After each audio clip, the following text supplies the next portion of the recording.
ने जो भी डिस्कस किया था एक्सरसाइज, वो सबको समझ में आ गया? सबने बना लिया homework? Yes sir. Yes sir.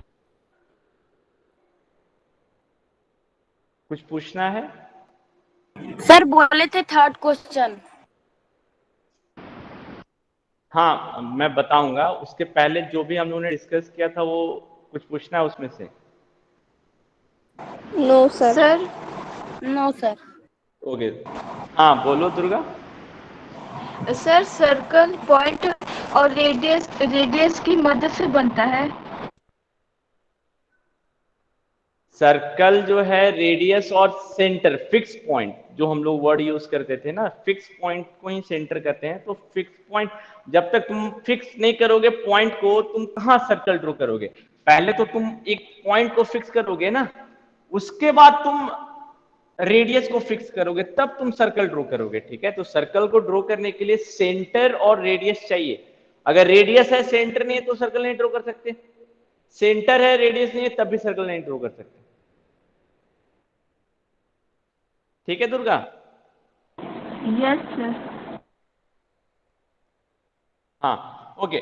सो थर्ड क्वेश्चन से पहले ना हम लोग एक टर्म देखते हैं, कंसिस्टेंसी और inconsistency of statement. Consistent statement क्या होता है और इनकंसिस्टेंट स्टेटमेंट क्या होता है? मैं दो अलग अलग कॉमन बना रहा हूं। ठीक है, कंसिस्टेंट स्टेटमेंट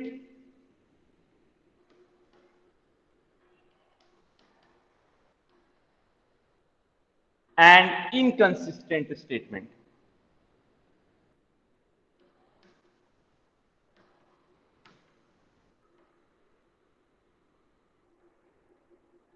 ठीक है, सो ऑब्वियसली कंसिस्टेंट और इनकंसिस्टेंट स्टेटमेंट की बात तभी आएगी जब हमारे पास दो स्टेटमेंट हो। एक स्टेटमेंट कंसिस्टेंट या इनकंसिस्टेंट नहीं होता है, दो स्टेटमेंट जो होता है वो मेरा कंसिस्टेंट या इनकंसिस्टेंट होता है। ठीक है, कंसिस्टेंट इनकंसिस्टेंट का मतलब है कि तुम उससे कोई कंक्लूजन जो है निकाल रहे हो वो सही है या नहीं, यानी कि दोनों स्टेटमेंट एक दूसरे को कॉन्ट्राडिक्ट तो नहीं कर रहा है। अगर ऐसा हो रहा है तो हम बोलेंगे कि स्टेटमेंट मेरा इनकंसिस्टेंट है, लेकिन अगर दोनों स्टेटमेंट एक दूसरे को कहीं कॉन्ट्राडिक्ट नहीं कर रहा है तो हम बोलेंगे स्टेटमेंट मेरा कंसिस्टेंट स्टेटमेंट है। मैं एग्जांपल जैसे दे दे रहा हूं, जैसे मैं एक स्टेटमेंट बना रहा हूं, जैसे फॉर एग्जांपल कोई एक स्कूल ले लो, सपोज अपना केवीएस स्कूल ही ले लो। ठीक है, तो मान लो एक केवी लखीसराय है। ठीक है, Lakhisarai is school up to class 10। जो केवी लखीसराय है वो किस क्लास तक का है? क्लास 10 तक का स्कूल है। ये एक स्टेटमेंट है। दूसरा स्टेटमेंट मैं दे रहा हूं, राम स्टडी इन क्लास 8 इन केवी लखीसराय।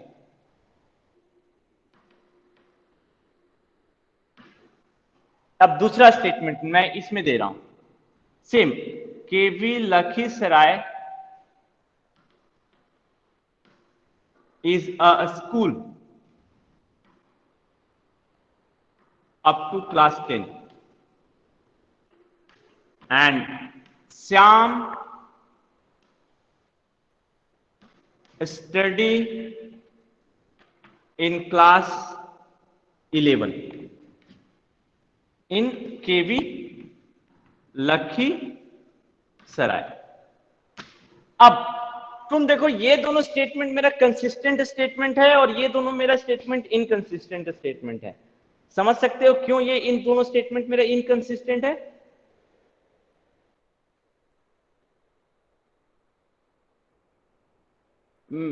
सबको बोर्ड दिख रहा है ना? Yes sir. Yes sir. तो तुम अब कंक्लूजन निकाल सकते हो, लखीसराय जो है वो क्लास 10 तक का स्कूल है और राम जो है वो क्लास 8 में पढ़ता है केवी लखीसराय में। तो ये सही स्टेटमेंट है ना? दोनों स्टेटमेंट से हम कोई कॉन्ट्राडिक्शन है, मिल रहा है क्या दोनों स्टेटमेंट से? No sir. लेकिन इसमें देखो, KV Lakhisarai school up to class 10, लेकिन मैंने एक साथ में उसके स्टेटमेंट दे दिया कि Sam study in class 11 in KV Lakhisarai. तो ये कॉन्ट्राडिक्शन है ना, ये दोनों स्टेटमेंट मिलके एक कॉन्ट्राडिक्शन पैदा कर रहा है ना। Yes sir. क्यों? क्योंकि लखीसराय 10 तक का स्कूल है और मैं बोल रहा हूं कि श्याम जो है केवी लखीसराय में क्लास 11 में पढ़ रहा है। तो ऐसा कैसे हो सकता है कि लखीसराय के केवी लखीसराय में श्याम जो है क्लास 11 में पढ़ सकता है, जबकि वो तो क्लास 10 तक का ही स्कूल है। तो ये जो सर स्टेटमेंट होगी, हाँ बोलो। सर मेरे को क्वेश्चन समझ में नहीं आया, एक बार समझा दीजिए। मैं बोल रहा हूं हम लोग दो तरह का स्टेटमेंट स्टडी कर रहे हैं, consistent statement and inconsistent statement. Consistent statement क्या होता है, इनकंसिस्टेंट स्टेटमेंट क्या होता है, हम इसको डिस्कस कर रहे हैं, ठीक है, क्योंकि जो क्वेश्चन नंबर 3 है इसी से डील करता है। तो कंसिस्टेंट स्टेटमेंट का मतलब ये है कि वैसे स्टेटमेंट, दो या दो से अधिक। कंसिस्टेंट स्टेटमेंट एक नहीं हो सकता है। जब भी हम कंसिस्टेंट स्टेटमेंट्स की बात करेंगे तो 2 स्टेटमेंट, 3 स्टेटमेंट, 4, 5, 10, 15, 100 स्टेटमेंट कंसिस्टेंट हो सकते हैं, ठीक है। तो कंसिस्टेंट स्टेटमेंट का मतलब है कि जितने भी स्टेटमेंट हैं वो आपस में मिलकर कोई कॉन्ट्राडिक्शन ना क्रिएट करें, ठीक है। उनको हम पढ़ने के बाद हमको लगे कि ऐसा हो रहा है, फिर एक जगह ऐसा हो रहा है, तो कुछ गलत हो रहा है लगता है कहीं, तो वैसे स्टेटमेंट को हम लोग कंसिस्टेंट नहीं बोलेंगे, वैसे स्टेटमेंट को हम लोग इनकंसिस्टेंट बोलेंगे। लेकिन पढ़ने के बाद हमको कोई नहीं लग रहा है कि कहीं गलत है, तो वो कंसिस्टेंट स्टेटमेंट है। मैंने एग्जांपल दिया, जैसे केवी लखीसराय जो है क्लास 10 तक का स्कूल है और राम जो है क्लास 8 में पढ़ता है केवी लखीसराय में। तो दोनों स्टेटमेंट पढ़ने के बाद तुमको लगता है कि कुछ गलत है, हो सकता है ना, हो सकता है या नहीं हो सकता है? Yes sir. लेकिन इन दोनों स्टेटमेंट को पढ़ने के बाद तुमको लगता है कि कुछ गलत है? यस सर, गलत है। केवी लखीसराय क्लास 10 तक का स्कूल है और मैं बोल रहा हूं कि श्याम जो है क्लास 11th में पढ़ता है केवी लखीसराय में। तो ये कहीं ना तो कहीं तुमको गलत लग रहा है ना। Yes sir. Yes yes sir. Sir. तो ये हम बोलेंगे कि यस ये दोनों, हम बोलेंगे ये दोनों स्टेटमेंट मेरा इनकंसिस्टेंट स्टेटमेंट है और ये दोनों स्टेटमेंट मेरा कंसिस्टेंट स्टेटमेंट है। समझ में आया मैंने क्या बोला कंसिस्टेंट और इनकंसिस्टेंट स्टेटमेंट यस के सर। बारे में? यस। ठीक है, तो वैसे यस सर। 2 और मोर स्टेटमेंट्स जो कोई कॉन्ट्राडिक्शन ना क्रिएट करें, हम बोलेंगे वैसे स्टेटमेंट मेरे कंसिस्टेंट स्टेटमेंट है। लेकिन वैसे स्टेटमेंट जो तुमको कहीं ना तो कहीं कॉन्ट्राडिक्शन क्रिएट कर दे रहे हैं, कॉन्ट्राडिक्शन का मतलब समझते हो ना, समझते हो सब कोई कॉन्ट्राडिक्शन का मतलब? यस। तो वैसे स्टेटमेंट जो कॉन्ट्राडिक्शन क्रिएट कर, अब इसको पढ़ने के बाद पहला स्टेटमेंट क्लास 10 तक का है, चलो ठीक है। अब लखीसराय जो है क्लास 10 तक का स्कूल है, दूसरा बोला है कि श्याम जो है लखीसराय के स्कूल में क्लास 11 में पढ़ता है। ये पढ़ने के बाद थोड़ा सा अटपटा लगेगा। क्यों अटपटा लगेगा कि ये 10 तक का स्कूल है और श्याम कैसे क्लास 11 में पढ़ सकता है उस स्कूल में, जबकि वो तो 10 तक का स्कूल है। तो इसको देख के हम बोल सकते हैं कि ये कहीं ना तो कहीं गलत है, ठीक है। यानी कि इससे हम कोई कंक्लूजन नहीं निकाल सकते हैं। इसका मतलब ये स्टेटमेंट मेरा इनकंसिस्टेंट स्टेटमेंट है। समझ में आया? Yes sir. यस अब सर। अपने yes question sir. Number, yes. अब अपने क्वेश्चन नंबर 3 पर आओ। Yes sir. हाँ बोलो। हाँ, ओके। नहीं अब सर। क्वेश्चन नंबर 3 पर आओ अपने। क्वेश्चन नंबर 3 क्या बोल रहा है? कंसीडर टू पोस्टुलेट, दो पोस्टुलेट को कंसीडर करने बोला है। क्या क्या पोस्टुलेट है, चलो मैं बोर्ड पे लिख दे रहा हूं।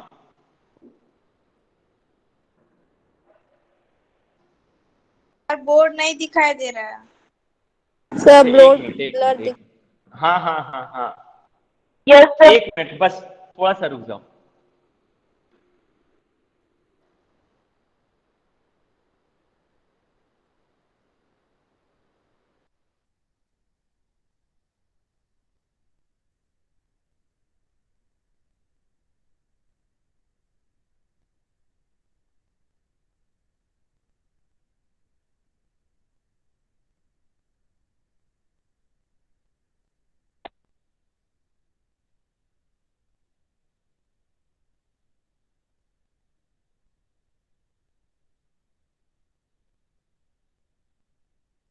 Sir, you are not audible.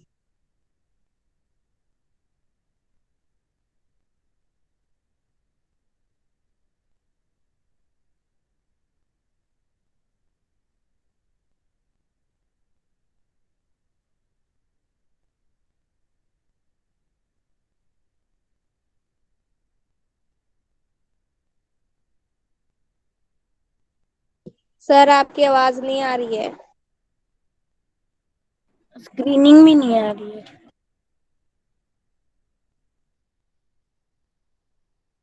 Sir, you are not audible.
Board दिख रहा है? मेरी आवाज आ रही है?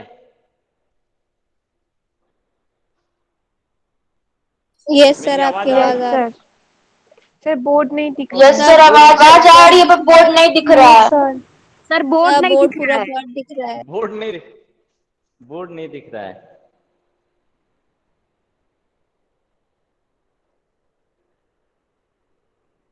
अभी देखो। नो सर, क्लियर नहीं दिख रहा है। नो सर, ब्लर है। सर अब दिखा क्लियर। Yes sir. सर अभी ठीक दिख नो रहा सर, है। ब्लॉक दिख रहा है। ब्लर दिख रहा है पूरा। क्लियर है? No sir. Okay. No sir. Yes sir दिख रहा है। अब ठीक दिख रहा है? यस सर पूरा सर। क्लियर दिख ब्लर रहा दिख रहा है है? Sir, yes clear sir. दिख रहा है पूरा। ओके। सो अब यहां पे देखो, तुम्हारे बुक में दो स्टेटमेंट दिए हुए हैं, ठीक है? दो पोस्टुलेट दिया हुआ है। Given any two distinct point A and B, there exist a third point C which is in between A and B. दो पॉइंट हमको दिया हुआ है, ए और बी। इसके बीच में बोल रहा है कि एक पॉइंट सी मिल सकता है, देयर एग्जिस्ट मतलब कर सकता है, ठीक है? विच इज इन बिटवीन ए और बी, जो कि ए और बी के बीच में होगा। तो ये स्टेटमेंट ट्रू है ना? ये स्टेटमेंट ट्रू है, क्योंकि ऑलरेडी बोल रखा है कि पोस्टुलेट है ये, तो पोस्टुलेट तो गलत हो नहीं सकता है, तो ये स्टेटमेंट ट्रू है। दूसरा state, there exist at least 3 point that are on the same line, not on the same line. तो हमको 3 पॉइंट कम से कम मिल सकते हैं जो एक ही लाइन पर ना हो। देखो ये तीनों पॉइंट एक लाइन पर नहीं ना है, तो ये भी ट्रू स्टेटमेंट है। दोनों स्टेटमेंट सबको समझ में आया?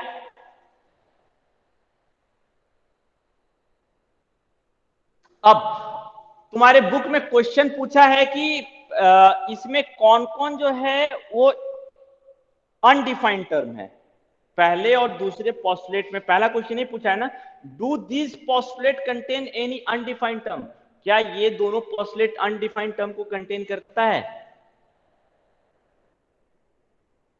तो बताओ, अनडिफाइंड टर्म है क्या दोनों पोस्टुलेट में?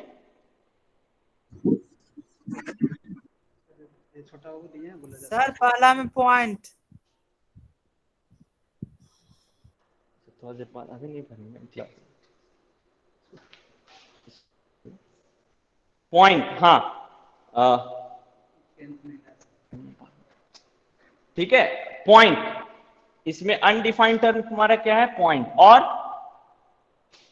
दूसरे वाले में? सर सेकंड में दूसरे वाले में पॉइंट और लाइन, ये दोनों लाइन। अनडिफाइंड टर्म है।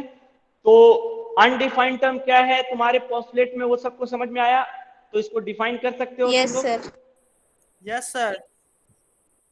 ओके, सो पहला क्वेश्चन जो उसने पूछा वो हमारा कंप्लीट हो गया, what are the undefined terms. दूसरा क्या बोल रहा है, आर दिस पोस्टुलेट कंसिस्टेंट, क्या ये दोनों पोस्टुलेट कंसिस्टेंट है या नहीं है।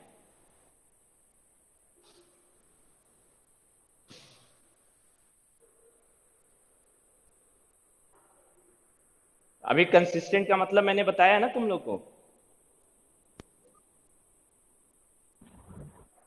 हाँ कंसिस्टेंट का मतलब बताया गया ना। Yes sir. Yes sir. अच्छा चलो मैं क्या करता हूं ना, थोड़ा सा तुम लोग को समय देता हूं, ठीक है, ये होमवर्क है। कंसिस्टेंट का मतलब सबको समझ में आया है ना? Yes sir.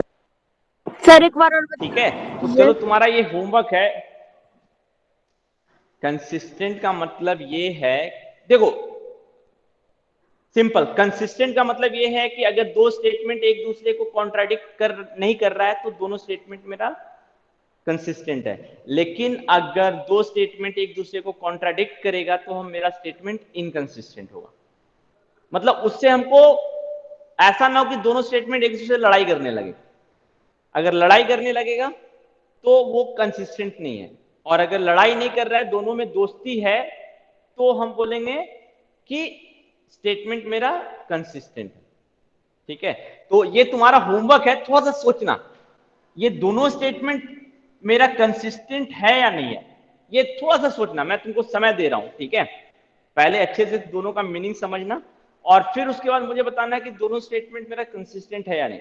कल हम फिर मैं फिर से पूछूंगा, ठीक है, और तुमको रीजन देना है कि क्यों ये कंसिस्टेंट है, अगर है तो क्यों ये इनकंसिस्टेंट है, अगर नहीं है तो।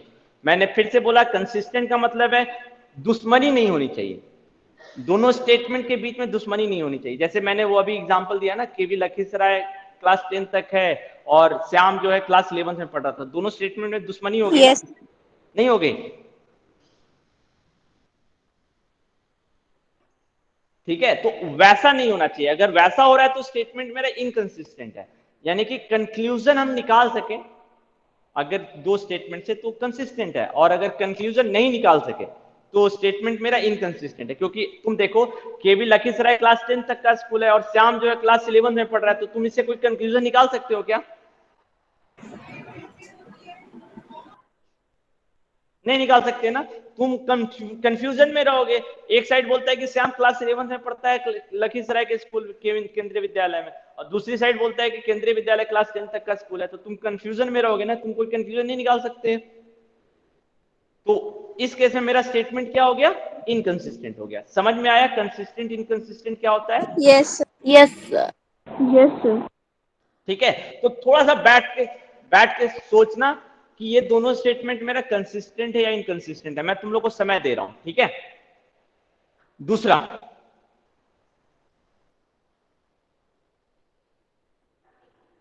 Explain do this postulate follow from the Euclid postulate, क्या ये दोनों पोस्टुलेट यूक्लिड पोस्टुलेट से फॉलो करता है? एक्सप्लेन, तो किस पोस्टुलेट से फॉलो करता है? तो मेरे ख्याल से अब तो तुमको तब समझना पड़ेगा, जितने भी पोस्टुलेट पढ़े हो उसमें से कौन सा पोस्टुलेट इसको और इसको ला रहा है। नहीं तो मैं चलो थोड़ा सा तुम लोग को समय देता हूं, ये क्वेश्चन तुम्हारा होमवर्क है। जितने भी पोस्टुलेट हैं उनको अच्छे से समझो और उसके बाद कनेक्ट करो कि ये आखिर किसी पोस्टुलेट से रिलेट हो सकता है या नहीं हो सकता है। नहीं हो सकता है तो अच्छी चीज है, ठीक है, तो तुम चेक करो कि कहीं एक्सियम से तो नहीं आ रहा है, ठीक है, और अगर आ रहा है तो तुम उसको बताओ कि किस एक्सियम या पोस्टुलेट से आ रहा है, ठीक है। तो ये क्वेश्चन मैं होमवर्क दे रहा हूं, थोड़ा सा समय लो क्योंकि इतना आसान भी नहीं है, ठीक है। देखने में क्वेश्चन बहुत लेंदी नहीं है बट बहुत ही लॉजिकल क्वेश्चन है ये, ठीक है। तो ये क्वेश्चन तुम्हारा होमवर्क है, दो होमवर्क है इसमें। पहला, ये दोनों स्टेटमेंट कंसिस्टेंट है या नहीं है। दूसरा, ये दोनों पोस्टुलेट जो है किसी इक्विलिड के पोस्टुलेट से तो नहीं आ रहा है, अगर आ रहा है तो बताओ किस पोस्टुलेट से आ रहा है, ठीक है। क्वेश्चन सबको समझ में आ गया? Yes sir. ठीक है, तो थोड़ा सा यस सर। समय लेकर सोचो, इतनी जल्दी आंसर देने की जरूरत नहीं है। ठीक है, तो ये क्वेश्चन तुम्हारा होमवर्क है। नेक्स्ट क्वेश्चन पे आते हैं, क्वेश्चन नंबर 4। क्वेश्चन नंबर 4 क्या बोल रहा है? अब यहां से थोड़ा सा मैथमेटिकल यूज हो रहा है क्वेश्चन नंबर 4 से।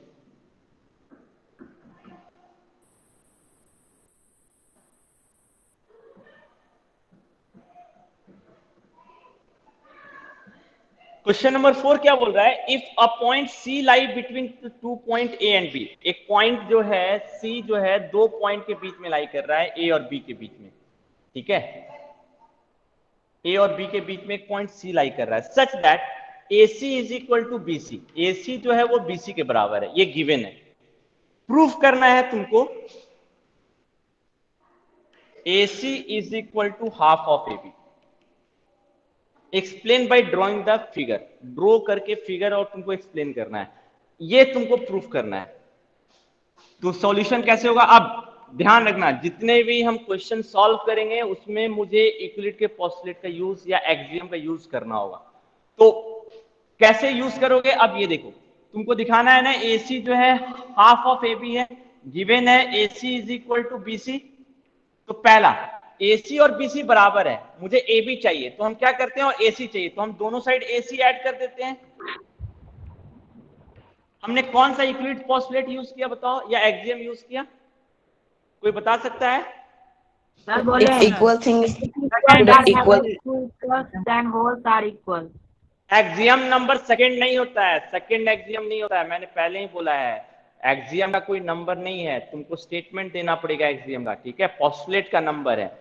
सो एक्सियम क्या है कि इफ अगर दो चीज इक्वल है और उसमें मैं इक्वल ऐड करूंगा तो जो आएगा वो भी इक्वल होगा, ये एक्सियम है ना? Yes sir. Yes sir. So if equals are added to equal then the whole are equal, तो जो पूरा आएगा वो मेरा इक्वल होगा। तो यहाँ पे एक्सियम तुमको लिखना है, मैं यहाँ पे y लिख रहा हूं, तुमको स्टेटमेंट लिखना होगा एक्सियम का। ठीक है, अब now AC plus AC 2AC, now BC plus AC AB क्यों होगा, ये मुझे बताओ। Why AB is equal to BC plus AC, क्या रीजन है, कोई बताएगा? AC equal to BC. AC equal to BC, तो उससे ये AB के बराबर क्यों हो जाएगा? इसमें एक एक्सियम यूज हो रहा है। कौन सा एक्सियम यूज हो रहा है? If two things coincide with one another then they are equal, ऐसा कोई एक्सियम है? Yes sir. क्या एक्सियम है बताओ? Things which coincide एक्सियम का with one statement, another are equal to one another. Yes, things which coincide with one another are equal to one another. तो तुम देखो AC plus BC, AC plus BC किसके साथ coincide कर रहा है? AB।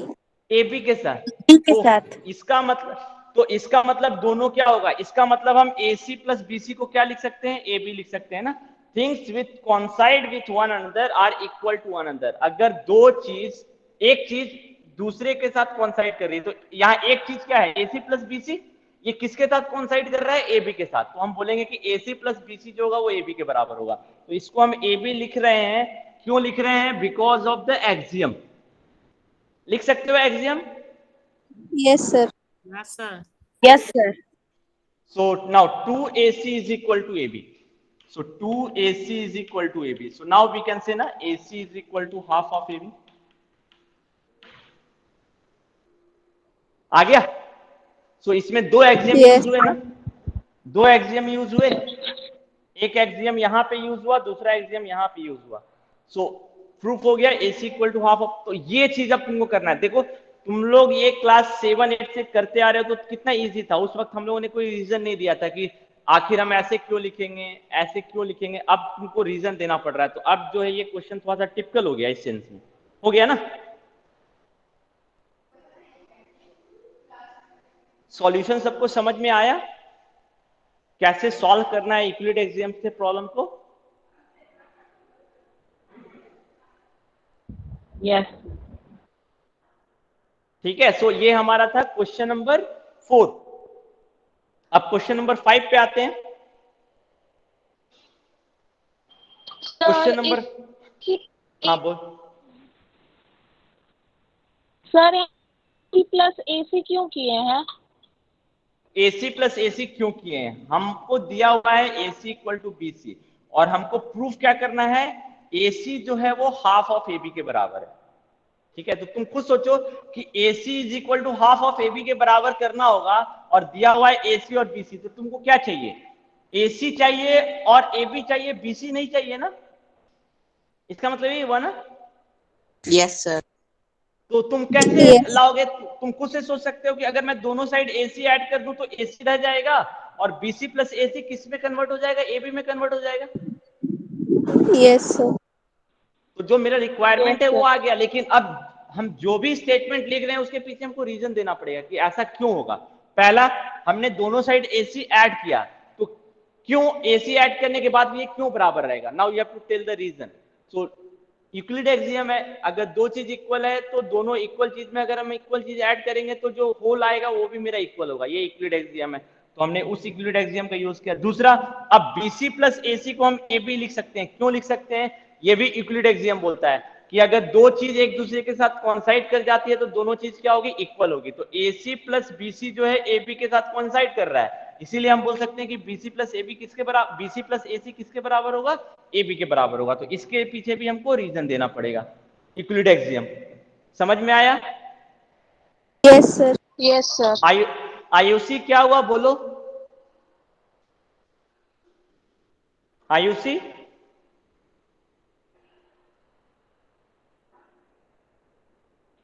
कुछ नहीं सर। पूछना है IUC? तुमने हैंड रेज किया था इसीलिए मैं बोला। ओके, गलती से हो गया। Okay, no problem. सो ये था हमारा question number 4। Now come to question number 5। Question number 5 क्या बोल रहा है, देखो क्वेश्चन नंबर 5 बोल रहा है इन क्वेश्चन नंबर 4 जो अभी हम लोगों ने सॉल्व किया, C is called a mid point. C को हम लोग क्या बोलते हैं, mid point of the line segment AB। तो अब मिड पॉइंट का डेफिनेशन मिल गया, मिड पॉइंट का डेफिनेशन मिल गया ना, मिड पॉइंट का डेफिनेशन मिल गया। मिड पॉइंट का क्या मतलब है, C is called mid point. देखो मिड पॉइंट को डिफाइन कर सकते हैं अब हम लोग, C is called mid point if AC is equal to BC और AC is equal to half of AB और BC is equal to half of AB। ये तीनों जो है मिड पॉइंट का ही डेफिनेशन है। समझ में आया सबको? Yes sir. तो ध्यान रखना, अगर एक पॉइंट, एक लाइन सेगमेंट का मिड पॉइंट है, अब ये सारी चीज हम लोग जब ज्योमेट्री में आएंगे ना तो इन सारी चीजों का आप यूज करेंगे। मिड पॉइंट अगर है तो तुमको समझ में आना चाहिए कि हम क्या क्या लिख सकते हैं रिक्वायरमेंट के हिसाब से। तो अगर C मेरा मिड पॉइंट है तो हम लिख सकते हैं AC इक्वल टू BC। एक दूसरा क्या लिख सकते हैं, AC जो है AB का आधा है, या फिर हम लिख सकते हैं BC जो है वो AB का आधा है। और इसका हमने प्रूफ क्वेश्चन नंबर 4 में देख लिया था, क्वेश्चन नंबर 4 में हमने इसका प्रूफ किया था।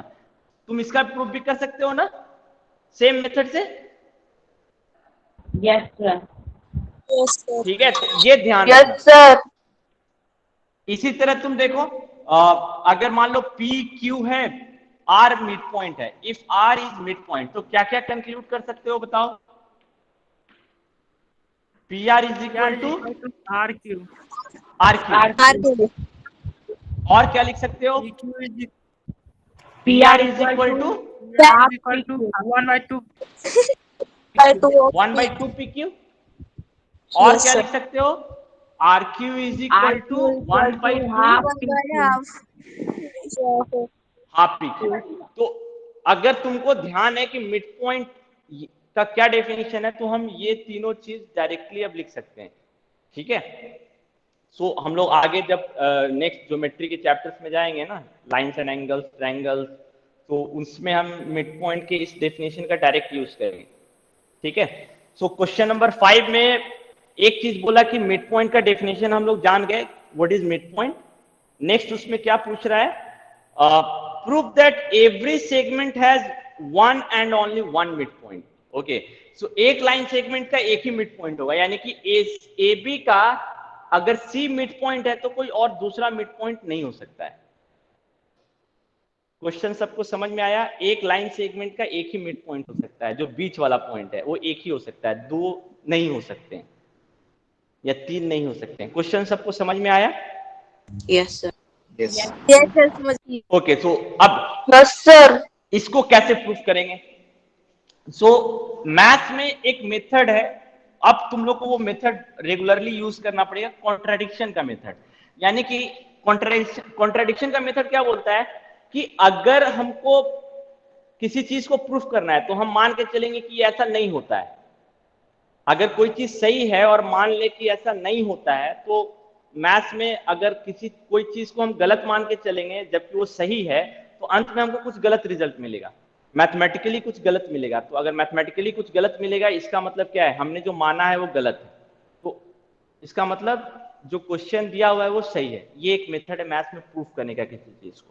क्लास 11 10th में जब जाओगे, इवन 9th में ही तुम लोग को मिलेगा 4-5 क्वेश्चन ऐसे हैं जिसको हम कॉन्ट्राडिक्शन के मेथड से प्रूफ करेंगे। ठीक है, पहला क्वेश्चन तो अभी ही मिल रहा है, दूसरा जब तुम ट्रायंगल में जाओगे मिड पॉइंट थ्योरम आएगा, वहां भी हम लोग इसका यूज करेंगे। ठीक है, तो इसको तुम फर्स्ट समझो कि कैसे हम इसको प्रूफ कर रहे हैं। तो हमको प्रूफ करने बोला है कि C is the only mid point, यही प्रूफ करना है। Yes sir. तो हम क्या करेंगे, हम मान लेंगे कि चलो C के अलावा भी और मिड पॉइंट है, एक मिड पॉइंट नहीं है, दो मिड पॉइंट है, हम ये मान के चलेंगे। हमने अभी ऐसा ही बोला ना कि मान लो हमको कोई चीज प्रूफ करना है तो हम मानेंगे चलो ऐसा नहीं होता है। ठीक है, तो मैं अब क्या मान रहा हूं, सॉल्यूशन में क्या लिख रहे हैं कि suppose AB has two mid point,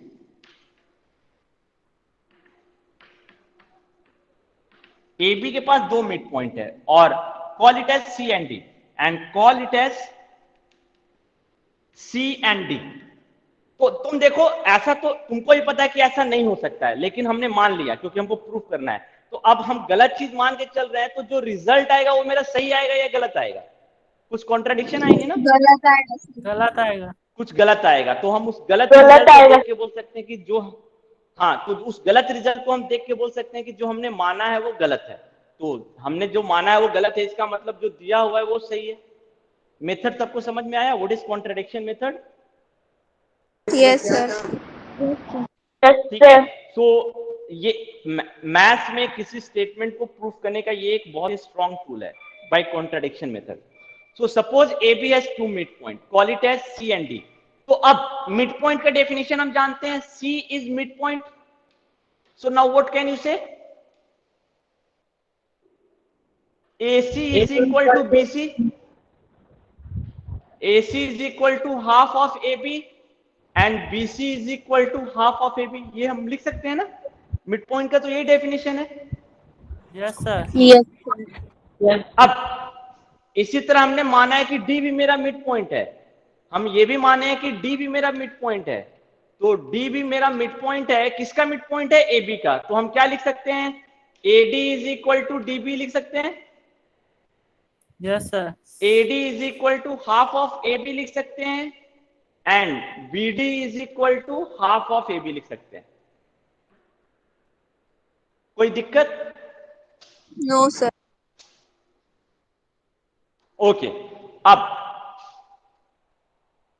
ये मेरा स्टेटमेंट हो गया। अब हमको पता है कि C और D दो मिड पॉइंट नहीं हो सकता, हमको भी पता है, लेकिन ये तो हमको प्रूफ करने बोला है कि नहीं होगा, ये तुम प्रूफ करके दिखाओ। तो अब यहां पे हम एक चीज यूज करते हैं, CD का यूज करते हैं थोड़ा सा। तो हम लिख सकते हैं AD is equal to AC plus CD, लिख सकते हैं या नहीं लिख सकते हैं? Yes sir. लिख सकते हैं। किस स्टेटमेंट से लिख सकते हैं मुझे बताओ, क्यों लिख सकते हैं ऐसा? ऐसा क्यों लिख सकते हैं? अभी हम लोगों ने डिस्कस किया था इस चीज को। किस एक्सियम से लिख सकते हैं? Things which coincide with one another are equal to one another. Yes, things which coincide with one another are equal to one another। तो देखो AC प्लस CD जो है किसके साथ coincide कर रहा है? AD के साथ coincide कर रहा है। इसका मतलब दोनों क्या है? बराबर है। इसीलिए हम AD is equal to AC plus CD लिख सकते हैं। ठीक है, देख रहे हो ना कितने सारे यूक्लिड एक्सियम अब यूज हो रहे हैं। दूसरा, हम दोनों साइड क्या करते हैं ना, हम CD का वैल्यू निकालते हैं, तो दोनों साइड हम AC माइनस कर देते हैं। कौन सा यूक्लिड एक्सियम यूज हुआ? If equals are subtracted to If equal, equals the are whole are subtracted equal. from equals, the remainders are Remainders equal. are equal. Yes, if equals are subtracted from equal, then remainders are equal। तो तुमको हर line के पीछे reason लिखना है, Euclid axiom या Euclid postulate. So we got AD minus AC is equal to CD। ठीक है यहां तक। अब नेक्स्ट आते हैं। तुम देखो यहाँ AD और AC का यूज हुआ है, तो AD कहां पर है मेरा? AD यहां पर है और AC मेरा यहां पर है। तो ये मान लेते हैं 1 है, ये मेरा 2 है। तो from 1 and 2 what can we say? We can say AC is equal to AD। Why? कौन बताएगा रीजन? चलो मैं पूछता हूं किसी से। Dhruv, Yes, sir. AC is equal to AD 1 और 2 की मदद से हम लिख सकते हैं। क्यों लिख सकते हैं? रीजन बता सकते हो? If equal are added to equal, the whole are equal. नहीं नहीं नहीं नहीं नहीं। Sir, बोलो। Things which are equal to the same thing are equal to one Ayushi? another. नहीं। आयुषी? आयुषी क्लास में है?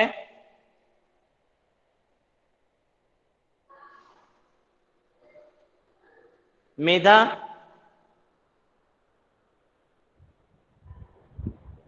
मेधा? स्निधि? स्निधि? स्निधि? आनंद बताओ। Sir, things which are half of the हाँ same बताओ thing Anand. are equal to one another. Sir, things which are half of the Yes, same thing are equal to one things, another. हाँ हाँ हाँ, yes, things which are half of the same thing. देखो AC और AD दोनों किसका half है? AB का half है। इसका मतलब AC और AD क्या होगा? बराबर होगा। यहाँ पे ये यूक्लिड एक्सियम यूज होगा ना ध्रुव। हमारे पास एक यूक्लिड एक्सियम ऐसा था। Yes. ध्रुव समझ में आया? Things which are half of the same thing, यानी AC और AD दोनों किसका हाफ है? AB का हाफ है। इसीलिए हम बोल सकते हैं कि AC और AD क्या होगा? इक्वल होगा। तो इस स्टेटमेंट को हम यूक्लिड एक्सियम की मदद से लिख रहे हैं। Things which are half of the same thing are equal to one another. सबको समझ में आया? Yes sir. सबको समझ में आया ना? ओके, अब Yes, तुम sir. ये देखो, अब इसमें यूज करो। ये AC और AD बराबर है और AD माइनस AC जो है वो CD के बराबर है। तो तुम क्या बोल सकते हो? इसका मतलब CD का वैल्यू 0 है। हम ये बोल सकते हैं?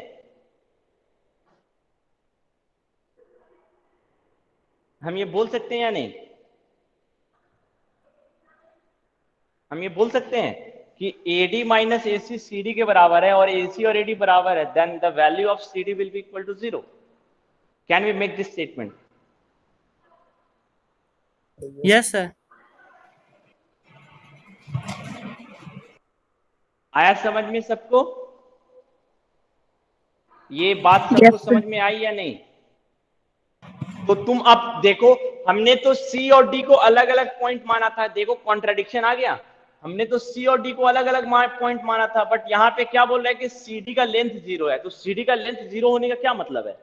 इसका मतलब ये है कि C और D अलग अलग पॉइंट नहीं है, एक ही पॉइंट है। क्योंकि अगर एक लाइन सेगमेंट का लेंथ 0 होगा, एक लाइन सेगमेंट का अगर लेंथ 0 होगा, इसका मतलब है दोनों का एंड पॉइंट एक ही एंड पॉइंट बन गया, दो अलग अलग एंड पॉइंट नहीं है। अगर दो अलग अलग एंड पॉइंट होते इसका मतलब लाइन सेगमेंट का लेंथ होता नॉन जीरो, लेकिन यहाँ पे तो बोल रहा है कि जो सीधी लाइन सेगमेंट है इसका लेंथ 0 है, तो इसका मतलब ये जो है दो अलग अलग पॉइंट नहीं है, एक ही पॉइंट है। तो ये कॉन्ट्रडिक्शन है ना यहाँ पे। हमने तो माना था कि सी और डी दो अलग अलग मिड पॉइंट है, तो इसका मतलब दो अलग अलग लाइन है, पॉइंट है, इसका मतलब लाइन सेगमेंट का लेंथ होना चाहिए। बट यहाँ पे हमको कंफ्यूजन मिल रहा है कि नहीं, लाइन सेगमेंट का लेंथ नहीं है, सीडी का लाइन सेगमेंट का लेंथ 0 है। It means what, C and D are not two different point, they are only one point. So इसका मतलब कि सी और डी अलग अलग पॉइंट नहीं है, एक ही पॉइंट है। इसका मतलब क्या है कि ए बी का कितना मिड पॉइंट होगा, एक मिड पॉइंट होगा। समझ में आया सॉल्यूशन सबको? Yes sir.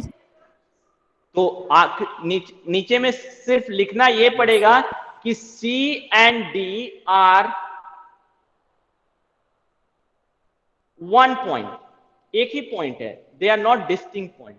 इसका मतलब कंक्लूजन मिल गया कि AB has only one mid point. समझ में आया सबको? Yes sir. हाँ सर। ठीक है, तो ये हमारा बहुत ही इंपॉर्टेंट अच्छा क्वेश्चन था। तुम देखो इसमें कितने बार इक्विड एक्सियम का हमने यूज किया, एक बार, दो बार, तीन बार। यहाँ 3 बार इक्विड एक्सियम का यूज हुआ है। तो ऐसे ही तुमको क्वेश्चन सॉल्व करने हैं, तुमको हर चीज के पीछे इक्विड एक्सियम का रीजन देना है कि ऐसा हम क्यों लिख सकते हैं। ठीक है, सो क्वेश्चन नंबर 5 हमारा सॉल्व हो गया। अब देखो क्वेश्चन नंबर 6, जरा मेरे ख्याल से क्वेश्चन नंबर 6 अब तुम लोग सॉल्व कर सकते हो। क्वेश्चन नंबर 6 तुम लोग खुद से सॉल्व कर सकते हो ना? Yes sir. सर ठीक है, तो एक क्वेश्चन जो है वो मैं तुम्हारे लिए छोड़ रहा हूं। Question number 7, why is axiom 5 in the list of Euclid axiom considered as universal truth? Note that the question is not about fifth postulate. Axiom 5 जो है वो क्यों यूनिवर्सल ट्रूथ माना जाता है? तो एक्सियम 5 क्या था, जरा देखो अपने बुक में। एक्सियम 5 बोलता था होल पार्ट, जो होल है, हाँ पार्ट। तो क्यों इसको हम यूनिवर्सल ट्रूथ मानते हैं? तो तुम देखो इसके पीछे एक सिंपल सा रीजन है, क्योंकि हम अपनी ये डे टू डे लाइफ में यूज करते हैं, डे टू डे लाइफ में नहीं यूज करते। अब रोटी का ही एक टुकड़ा है, ले लो, तो रोटी का टुकड़ा में रोटी ही एक पूरा ले लो, उसका अगर हम एक टुकड़ा लेंगे तो जो मेरा होल है वो इस टुकड़े से क्या होगा, बड़ा होगा ना? Yes sir. नहीं, तो हम खाने में भी इसका यूज कर सकते हैं, जमीन में भी इसका यूज कर सकते हैं। एक जमीन है तो जमीन का थोड़ा सा हिस्सा लें और पूरा जमीन लें, तो कौन बड़ा होगा? जो पूरा जमीन है वो बड़ा होगा। तो हम डे टू डे लाइफ में इस एक्सियम का यूज फ्रीक्वेंटली करते हैं। ठीक है, तो इस कारण से ये मेरा यूक्लिड एक्सियम जो है यूनिवर्सल ट्रूथ है, इसको हमको प्रूफ करने की जरूरत नहीं। हम कभी बोलते हैं कि क्यों ऐसा होगा कि ये रोटी का टुकड़ा जो है रोटी पूरे रोटी से छोटा होगा, ऐसा हम कभी पूछते हैं क्या? No sir. ठीक है, तुम देखो, तुम खुद देखो कि अगर तुम्हारे पास बचपन में तुम लोग लड़ाई करते होगे कि उसको अधिक मिल गया, उसको कम मिल गया, तो ये कॉन्सेप्ट के लिए हम लोग को कहीं बताया गया था कि वो बड़ा है वो छोटा है? ये तो ऑटोमेटिक हमारे दिमाग में आया ना कि उसके पास अधिक है, हमारे पास कम है। तो ये मेरा यूनिवर्सल ट्रूथ इस कारण से है क्योंकि इसको हम एक तो अपने डे टू डे लाइफ में हमेशा यूज करते हैं। हमको कहीं प्रूफ करने की जरूरत, हमको कोई प्रूफ नहीं बताया कि ऐसा होना चाहिए। ठीक है, ये ऑटोमेटिक हमारे दिमाग के अंदर है, that's why we call it as universal truth. समझ में आया? एक सिंपल सा रीजन। Yes sir. ठीक है, तो ये एक्सरसाइज तुम्हारा कंप्लीट हो जाएगा सबसे। Yes sir. Yes sir. ठीक है, सो इस एक्सरसाइज को कंप्लीट करना है। एक एक्सरसाइज और बच गया, उसमें 2 ही क्वेश्चन है। ठीक है, वो हम लोग कल डिस्कस कर लेंगे। Okay sir. ठीक है, तो फिर क्लास खत्म करते हैं। Okay sir, bye sir. Okay. Thank you sir. Okay.